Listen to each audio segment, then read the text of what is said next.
Vamos lá então, página 134, parágrafo 3º, condições e impedimentos do matrimônio. Que é necessário para contrair validamente o matrimônio cristão. Para contrair validamente o matrimônio cristão é necessário estar livre de qualquer impedimento matrimonial dirimente e dar livremente o próprio consentimento ao contrato do matrimônio na presença do próprio pároco ou de um sacerdote devidamente autorizado e de 2 testemunhas. Lembrando que nós estamos na igreja lá do começo do século passado, São Pio X. Hoje em dia você sabe que as coisas são diferentes, né? São adaptadas, porque senão não vai ter casamento mais, uma vez que nós temos aí a seita bergoliana que tomou aí os templos. Então, assim sendo, os casamentos agora são feitos nas casas, né? São realizados nas casas. E é claro, tem o presidente nós temos feito assim aqui, o casamento, tivemos um casal muito simpático que veio aqui até a paróquia, fizeram uma baita de uma viagem, vieram aqui, se casaram aqui, filho deles, um dos filhos foi batizado aqui, né? A gente é padrinho e madrinha, né?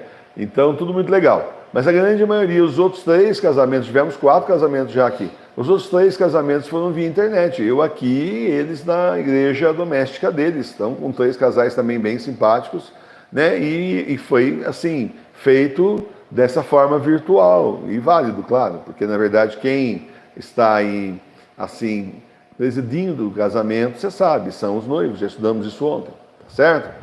Então, para você ter uma ideia. Agora, vem um casal querer se casar aí na sua igreja doméstica, você tem um manual da igreja doméstica, você tem lá o roteiro do casamento e pronto, é seguir o roteiro do casamento e está tudo resolvido. Né? Não tem nem que pensar muito, tem que estudar antes, né? Para não chegar na hora, pegar no tranco, né? Aquela coisa, o motor está frio, não sabe nem o que vai falar, isso não pode. Mas tirando isso, o roteiro está pronto do casamento. Né?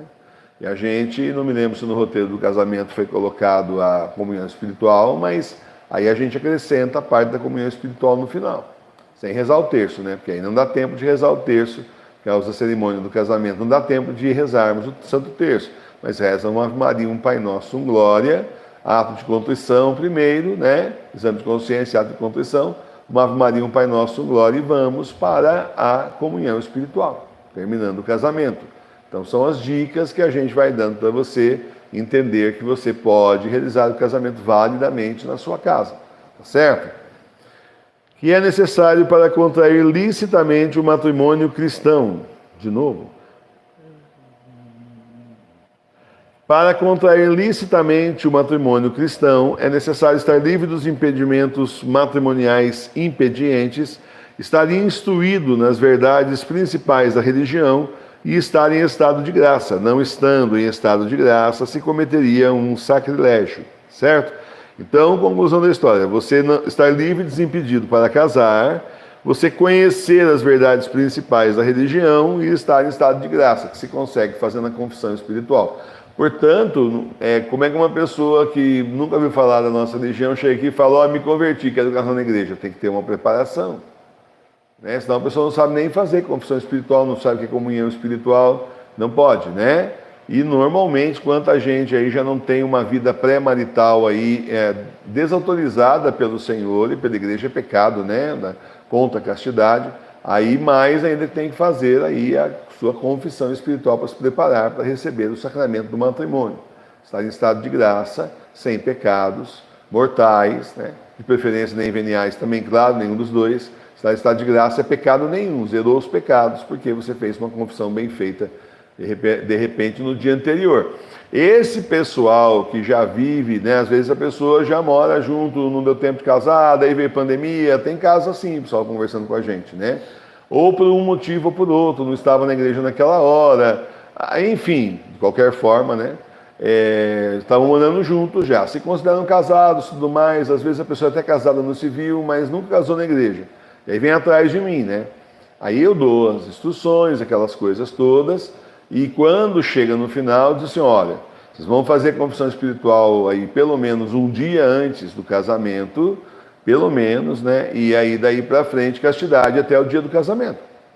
A preferência seria que as pessoas já entrassem em, assim, em ato de castidade desde o momento que ela toma consciência de que ela não é casada frente a Deus, então não poderia ter vida marital com a esposa, e vice-versa. Mas, assim, é aconselhado justamente isso. Por isso, quando me procura para fazer o casamento, no geral eu dou uma corrida para tirar realmente a pessoa do pecado o quanto antes, E com relação a pessoa participar, queria falar isso. Teve um caso de uma pessoa que veio querer casar na igreja doméstica e falou assim: olha, eu já faço parte da igreja, mas ela não faz ainda, então não dá. Teve um que falou assim: olha, eu faço parte da igreja doméstica, eu sou católico apostólico romano, estou na paróquia Sagrada Face de Tours, e a minha namorada falou assim para mim: ó, faço um acordo com você, tá bom?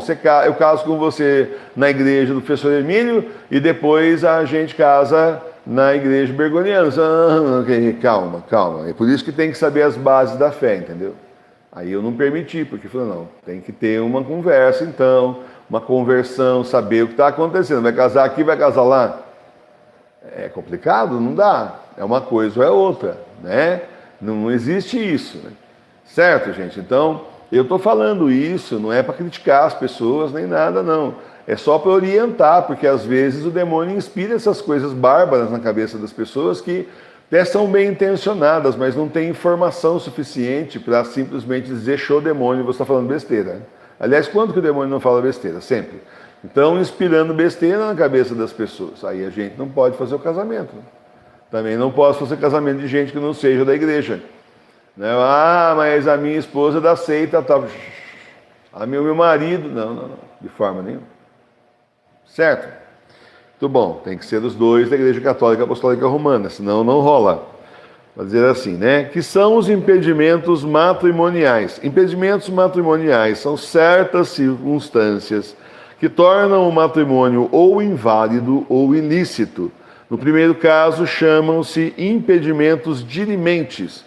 No segundo caso, impedimentos impedientes. Aí, a Madre Sofia que gosta de direito canônico, que beleza.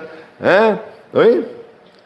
Com certeza que tem direito canônico. Impedimentos dirimentes e impedimentos impedientes. Beleza, hein?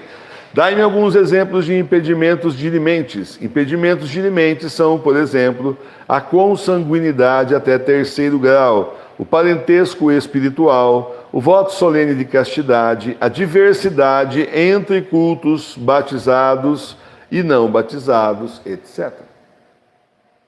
Vamos destrinchar o frango aqui? Vamos lá? Olha, então, consanguinidade até terceiro grau. Você não pode se casar com parentes até o terceiro grau. O que é terceiro grau? Sim, Tipo, o primo ou a prima em segundo, terceiro grau. Não pode, Com um irmão, irmã, não pode também. É óbvio, com tio, com tia, com sobrinho, sobrinha, etc. Até terceiro grau, não pode. Isso é impedido pela lei de Deus. Está lá no Moisés, por favor. A gente não estudou o livro dos Números inteiro, porque tem toda uma lei que o Senhor dita para o Moisés imensa, e a gente então não estudou os detalhes, mas ali o Senhor vai dar os detalhes, que são coisas que a gente hoje já segue, mas dá detalhes e mais detalhes. Depois a gente vê o resumo aqui, acaba seguindo, no catecismo. Bom, parentesco espiritual. Como é que é parentesco espiritual? Então, padrinho, madrinha, certo? Não pode. Certo? Voto solene de castidade. A moça ou o rapaz fez voto solene de castidade, consagrando a sua castidade e a virgindade ao nosso Senhor. Aí depois, vamos casar. Calma, você tem voto solene de castidade, você não casa? Aí tem que ser, então, levantado esse voto solene. Não é assim, simplesmente, cansei, agora eu vou casar. Vou cumprir as promessas que fiz ao Senhor. Tá aí. A menos, a explicação da nossa religiosa aqui, a menos tenha sido um voto temporário. Eu vou guardar a virgindade, não vou me casar por 3 anos, 2 anos, 5 anos. Vou servir ao Senhor. Quando acabar, eu penso de novo. Como antigamente acontecia muito, Aí, então, a pessoa acabou aquele tempo que ela prometeu ao Senhor, daí é outra conversa. Certo, Madre Sofia? Vamos lá. E terminando aqui, Diversidade de culto entre batizados e não batizados. Então, aqueles casamentos que você já viu que um é evangélico, por exemplo, e o outro é católico, né, dos noivos, né, a moça, sei lá, é católica, mas o rapaz é evangélico, não vale, são nulos. Antes que você pergunte, eu sei que você vai perguntar, né, são absolutamente nulos. Certo? Não tem dúvida nenhuma, esse aqui é o Catecismo de São Pio X. Está valendo? Claro que está valendo. Totalmente. Dá-me um exemplo de impedimento impediente, coisa de advogado, né? Aquela coisa, impedimento impediente, né? Impedimento impediente é, por exemplo, o voto simples de castidade, etc. Os fiéis são obrigados a manifestar à autoridade eclesiástica os impedimentos matrimoniais que conhecem. Sim, os fiéis são obrigados a manifestar à autoridade eclesiástica os impedimentos matrimoniais que conhecem. E é por isso que os párocos fazem publicações, isto é, leem os pregões dos que vão se casar. Aqui nós também colocamos na rede social, olha, vai casar o fulaninho e a fulaninha, olha só, dia tal, né, que é para todo mundo ficar sabendo, tá certo? Agora, a pessoa que engana o pároco, essa pessoa está em pecado mortal ao quadrado, né? Porque ela enganou o pároco, que não conhece a vida dela, e está tentando enganar a Deus. Só a mísera intenção de enganar a Deus já é inferno na certa. Então não tentem enganar o pároco, porque a mim vocês podem enganar, mas a Deus nunca. Aí, conclusão da história, isso é cuspir na santa face do Senhor. E isso é pedir para ir para o inferno, porque a pessoa está simplesmente tentando enganar a Santa Igreja. E aí o casamento é inválido, não adianta nada também. É assim, sabe o que aconteceu? A pessoa estava em pecado contra a cidade, agora ela também está em outro pecado contra Deus, está com um pecado de blasfêmia e por aí vai, porque tentou enganar a igreja. Melhorou muito a situação, não é mesmo? Então é isso. Outra coisa, é por livre e espontânea vontade. Então não é casar na base da chantagem. Sabe aquela história de casamento na roça, né? Tem até uma pecinha de teatro que eu escrevi uma vez para a turminha da escola, né? Casamento na roça, né? Até tem gente que grava até hoje para o YouTube, aí, na época de festa junina. E tem o pai com a espingarda lá atrás, obrigando o rapaz a casar, que ele beijou a noiva, né? Para criança a gente faz um negócio assim bem, né, soft, né? E isso é inválido. Essa cena clássica da nossa cultura, o pai armado lá atrás com um rifle daqueles de matar elefante, né? E na hora do sim ele encosta o rifle nas costas do rapaz, e o rapaz, sim, sim, né? Então, inválido. Tem que ser por livre e espontânea vontade. Se não é por livre e espontânea vontade, já não tem sacramento, certo? Não é por livre e espontânea pressão que vai dar certo. Muito bom. Quem tem o poder de estabelecer impedimentos matrimoniais e dispensar deles e de julgar a validade do matrimônio cristão? Só a igreja tem o poder de estabelecer impedimentos e julgar a validade do matrimônio entre os cristãos, assim como só a igreja pode dispensar daqueles impedimentos que ela estabeleceu. Não contem comigo para dispensar nada, eu vou seguir exatamente o que está aqui, tá bom? Porque só a igreja tem o poder de estabelecer impedimentos e de julgar a validade do matrimônio? De novo, repetiu? Não, está perguntando. Primeiro falou que...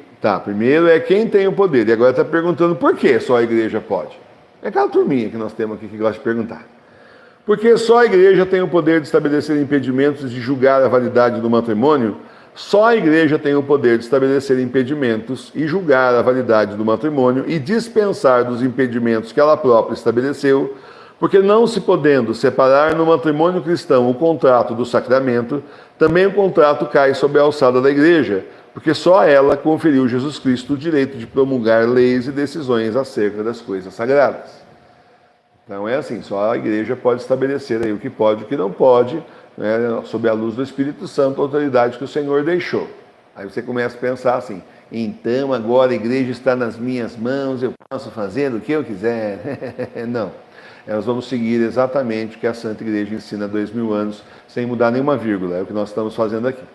Seguir o que a Santa Igreja ensina há 2000 anos, certo? Professor, mas o senhor está falando isso, mas está falando que precisa de um padre para o casamento. Então, mas acontece que aqui, o catecismo geral, nós temos as outras partes da igreja que não aparecem aqui. Se a pessoa está estudando esse catecismo aqui, ela subentende-se que ela tem um padre, na época, né? E na verdade, no geral, era o padre que dava a catequese, ou uma catequista, um catequista bem instruído, que é difícil achar hoje, que está ali dando as bases da fé. Nós temos muitos catequistas bem intencionados hoje. Eu digo para vocês, conheço vários. Gente muito bem intencionada, chamada mesmo pelo Senhor para ensinar. Infelizmente, acontece que eles não têm base e a culpa não é deles. A culpa é aí do clero que os assiste, que deveria ensiná-los para que eles pudessem ensinar, para multiplicar o conhecimento da nossa fé. Não é o que acontece. Simplesmente o padre arruma um monte de catequista, larga na mão delas e me livrei. Né? Via de regra. Bom, os que eu conheço são assim. Conhece algum diferente? Todos que eu conheço faziam isso. Então, estou falando por base do que eu vi. Pode ter uma ou outra exceção aí, ter tido, né, uma outra exceção, como fala aí, né, uma mosca branca, né, como se falava no rádio amador, coisa rara, mas via de regra é isso. Então, tem muita gente bem intencionada e pouca gente com formação para realmente ensinar. Ainda tem os coitados e coitadas que têm também formação, foram atrás de formação. Gente, responsável mesmo, foi atrás de informação. Da igreja bergoniana falou assim, se quer informação, vem cá, vou te ensinar. Ensinou errado, para a pessoa ter certeza que o catequista vai ensinar errado também. Desse jeito. Vamos continuar aqui. Pode a autoridade civil dissolver com o divórcio o vínculo do matrimônio cristão? Então, vou me separar da minha mulher, quero divórcio, acabou, vou casar com outra. Bom, você pode fazer um outro contrato civil. O casamento é um só. Pode? Não. O vínculo do matrimônio cristão não pode ser dissolvido pela autoridade civil, porque esta não pode ingerir-se em matéria de sacramentos, nem separar do que Deus uniu. Então, quando as pessoas se casam validamente na igreja, depois se divorciam na lei dos homens, elas continuam casadas na lei de Deus. Fim de conversa. Que é o matrimônio ou casamento civil? O casamento civil não é mais que uma formalidade prescrita pela lei para os cidadãos, a fim de dar e assegurar os efeitos civis aos casados e aos seus filhos. Então, a gente fala casamento no civil, né? Mas casamento é o matrimônio, a gente recebe o sacramento. Ali é um contrato civil que você está assinando. Apesar do pessoal ir com roupinha bonitinha, tirar foto, ouvir o juiz de paz falar alguma coisinha bonitinha ali, às vezes com uma piadinha, né? Mas não é sacramento. É um contrato civil. Pode um cristão celebrar somente o casamento ou o contrato civil? Um cristão não pode celebrar somente o contrato civil, porque não é sacramento e, portanto, não é um verdadeiro matrimônio. Bom, aqui eles estão separando o matrimônio na igreja e no civil antigamente chamava casamento, então, pelo que nós estamos entendendo aqui. Então, antigamente, casamento, não tinha casamento no civil e na igreja, né? Era o casamento, que era o contrato civil lá que fazia, né, no cartório, e na igreja o matrimônio. Depois juntou tudo, ficou uma bagunça e virou casamento no civil, casamento no religioso. Né? Nem na igreja não fala, é casamento no religioso. Em que condições se encontrariam os esposos que convivessem juntos, unidos somente pelo casamento civil? Presta atenção nisso. Os esposos que convivessem juntos, unidos somente pelo casamento civil, estariam em estado habitual de pecado mortal e a sua união seria sempre ilegítima diante de Deus e da igreja. Estão em pecado mortal contra a castidade, contra Deus. Se falar mais, está acabando. Fale.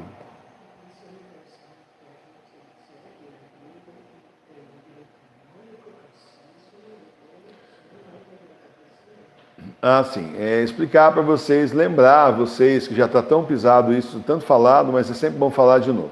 Lembrando a vocês que a paróquia Sagrada Face de Tours é a Igreja Católica Apostólica Romana, paróquia virtual das igrejas domésticas. Nós somos uma comunidade de igrejas domésticas, uma comunidade virtual de leigos consagrados a Jesus por Nossa Senhora. Se você não fez consagração, ainda faça. É muito bom. Certo? E que consagram, então, a sua vida ao Senhor da forma de acordo com o estado de cada um, né? A pessoa vai trabalhar e tudo mais, mas é um consagrado no mundo, dando testemunho do Senhor. E é aquela coisa, e mesmo que você não seja consagrado ainda, você foi chamado por Deus, foi chamado por Jesus para ser igreja doméstica, igreja verdadeira na sua casa. Então, isso significa que você tem que fazer tudo que a igreja manda, verdadeira. Ou seja, nós seguimos o catecismo, nós seguimos o direito canônico, nós seguimos a sã doutrina da Santa Igreja. Por isso que você tem que estudar. Se você não comprou esse livro ainda, eu não vendo, não é propaganda, é dica. Se você não comprou esse livro ainda, você não vai comprar daqui a pouquinho, porque está esgotando. A favor de correr e comprar esse livro enquanto existe para comprar. Porque está esgotando por aí. Parece que quem lançou não está lançando mais. Eu cheguei a ver uma capa diferente, mas a Madre Sofia nem conseguiu ver isso aí. Um dia que alguém perguntou onde é que acha, né? Então corra. Corra porque o que é bom está acabando. Deve-se fazer também o contrato civil? Deve-se fazer também o contrato civil, porque, embora não seja sacramento, serve, no entanto, para garantir aos casados e a seus filhos os efeitos civis da sociedade conjugal. Eis porque, em regra, a autoridade eclesiástica não permite o casamento religioso quando não se cumprem as formalidades prescritas pela autoridade civil. Então, via de regra, deveria ser assim, né? A igreja, então, se assim, a pessoa não consegue nem marcar o casamento religioso lá por algum motivo não é permitido, então também não é celebrado o matrimônio aqui, né? Porque é respeitando aí a lei. Tá certo? Então agora acabou, agora nós vamos para outra parte, que é das virtudes principais e outras coisas que o cristão deve saber. Vai começar outra coisa amanhã. Mas só para você então entender com relação ao matrimônio, nós seguimos o que a Santa Igreja ensina há 2000 anos e pratica há 2000 anos. Nem pense em sair fora do riscado, tá certo? Porque aí é você que está em pecado mortal. O pecado já começa com desobediência. Imagina você fazer aí, celebrar sacramentos inválidos. Então você vai fazer o sacramento de casamento de alguém, se prepare para investigar a vida da pessoa, fazer uma baita de uma entrevista com os noivos, explicar a responsabilidade do casamento, do sacramento, pelo menos ali em poucas palavras, é claro, né? Pode até, inclusive, escanear aqui o livro. Tem isso aqui em PDF em algum lugar aí na internet. Acho que na Alexandria Católica tem. E mandar o PDF para a pessoa ler, para entender o que é. Certo? Você vai fazer casamento na sua igreja doméstica, nada de ficar com aquelas musiquinhas do mundo. Ai, eu queria colocar uma novela da música da Missa das 9, melhor. Queria colocar uma música da novela das 9, tão legal, é tão romântica. Pode? Não, não pode. Só músicas católicas, verdadeiramente católicas, de preferência litúrgicas para o momento, e não simplesmente a pessoa começar a cantar aí coisas como uma vez aconteceu, né? Estava passando, não sei se era uma cena, o que vocês viram que era uma cena, alguma coisa que estava uma filmagem de um casamento, alguma coisa, e a moça chorando aquela música em inglês, a moça emocionada, a noiva emocionada, sniff, sniff, sniff, chorando, emocionada, ai que romântico. E a música em inglês, traduzindo como o professor entende de inglês, né? Estava dizendo, eu te amaldiçoo para todo sempre, vá para o inferno, sua tola, etc, etc. Muito bom para o casamento, você não acha que é uma coisa beleza isso? Então, nada de música assim. Nem no meu casamento não teve música assim, né? Do mundo. Porque pelo menos ali o pároco já não deixava, né? Fale, Madre Sofia. Bem-vindo, Henry. Deve ser uma perguntinha pequena, porque está passando o celular para mim. Quando o anticristo tomar o poder dos governos total, ainda se deve realizar o casamento civil após o religioso? Você com certeza pensaram em você quando escreveram esse livro? Olha, no meu ponto de vista, como é um casamento assim, na verdade, é um contrato civil, e isso garante os direitos das pessoas, sim, mas eu acho que dificilmente você vai conseguir fazer isso, porque ou você vai ter a marca da besta ou você não vai casar. Certo? Para ter acesso aos direitos civis, daqui a um certo tempo, nós teremos que ter a marca da besta. Então você não vai entrar num cartório, você não vai nem entrar lá, porque você não tem a marca da besta para ser escaneado, para abrir a porta para você. Você não entra lá, porque você não tem a marca da besta. Aí a ocasião já nem dá mesmo, não precisa nem levar em consideração se vai ou não, porque não vai ser possível. Tá certo, gente? Quando o anticristo tomar o poder, na sequência vem a marca da besta. A marca da besta você não pode comprar, não pode vender, não pode fazer nada sem a marca da besta. Você não vai ter a marca da besta. Então, essa parte civil para você está morta. Seus direitos civis já eram.